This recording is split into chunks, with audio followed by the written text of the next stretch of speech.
ఇలాంటి మాక్ డ్రిల్స్ అనేవి ఇలాంటి నాజూక్ సమయంలో చాలా ఇంపార్టెంట్ అండి. సరే, ఇజ్రాయెల్ లాంటి దేశాల్లో యుద్ధం సమీపించినటువంటి పరిస్థితుల్లో వారికి బంకర్లు చాలా ప్లేసెస్లో వారికి బంకర్లు ఉంటాయి, ప్రత్యేకంగా సరిహద్దు ప్రాంతాల్లో. అంటే మనకి అవకాశం ఉందా సార్? మన భారత్ పాకిస్తాన్ సరిహద్దు ప్రదేశం ఏదైతే ఉందో దాంట్లో అవకాశం ఉందా మన పౌరులు అక్కడ బంకర్లో తలదాచుకునే అవకాశం? చాలా డిఫరెంట్ బాంబ్ షెల్టర్స్ అవి ఉంటాయండి. అంటే అవి ఎక్కడున్నాయి ఏంటనేది చెప్పరు ఓపెన్ గా.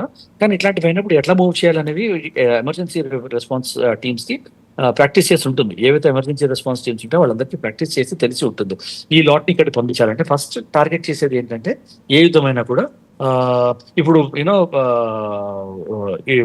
హైదరాబాద్ లోకి వచ్చి పరమేశ్వర్ గారి ఇంటి మీద, బ్రహ్మనాయుడు గారి ఇంటి మీద బాంబు వేయరు వాళ్ళు. దాంతో వాళ్ళకి ఒరిగింది ఏం లేదు.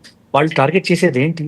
స్ట్రాటజిక్ అండ్ టాక్టికల్ అసెట్స్ మీద టార్గెట్ చేస్తారు. అంటే స్ట్రాటజిక్ అండ్ టాక్టికల్ అసెట్స్ అంటే ఏమున్నాయి మీకు? Nuclear establishments, power establishments, dams, లేకపోతే గవర్నమెంట్ ఎస్టాబ్లిష్మెంట్స్, లేకపోతే ఇండస్ట్రీస్, వీటిల్ని టార్గెట్ చేస్తారు. సో వీటిల్ని వీటి దగ్గర ఏవైతే సెటిల్మెంట్స్ ఉంటాయో వాళ్ళందరినీ ప్లాన్ బీగా చేసేసి తీసుకెళ్లి వేరే వేరే షెల్టర్స్ తో తీసుకెళ్ళిపోవడము, సేఫ్టీకి తీసుకెళ్ళడము, అక్కడ ఉన్న ఇంపార్టెంట్ అసెట్స్, దేశానికి కీలకమైన అసెట్స్ ని బాంబ్ ప్రూఫ్ షెల్టర్స్ వాటిలో తరలించడం అనేది నార్మల్ ప్రాక్టీస్ నే జరిగిపోతుందండి.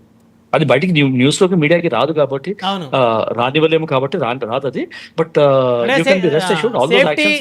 యాక్షన్స్ ఆల్రెడీ అవుతున్నాయి.